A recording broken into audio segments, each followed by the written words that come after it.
It had been a quiet Sunday afternoon at the Breeze Inn.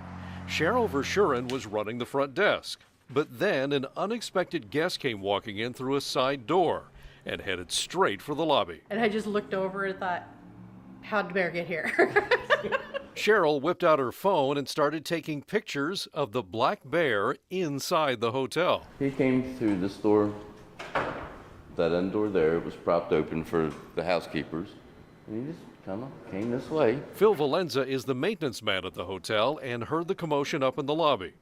The bear parked himself on a sofa near the big picture windows. Phil decided to have a little heart-to-heart talk with him to convince him to leave. I'm not quite sure what words I'm using. Probably couldn't print them. But while Phil was trying to talk some sense into the bear, Cheryl saw a stampede of tourists outside. I see all these people running up here with their cameras and stuff over at the windows, and some other tourists thought that we were opening the doors for them to take pictures.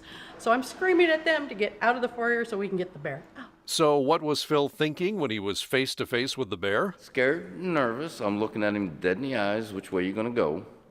There was one point, there's a picture, I'm reaching in my back pocket. I carry a pocket knife, and I'm reaching for that. I'm thinking, well, that's not gonna help you a whole bunch.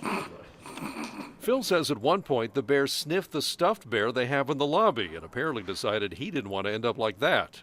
So with a little coaxing, he headed for the front door and the front parking lot. I'm glad it went the way it did. I'm glad the bear left peacefully and he's living today.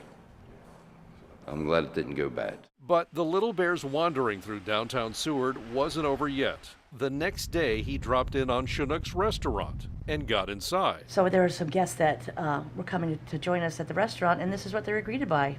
A bear coming out our front door. He dashed behind some cars, but reappeared a little while later. So then he came back later and gave a show for the diners right outside the dining room window.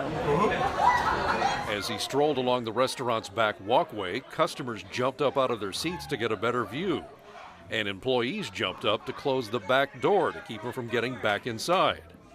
And while there was more amusement than fear, people in Seward are worried about their furry visitor. I don't know what the outcome's going to be. I'm kind of afraid because he's a cute little bear.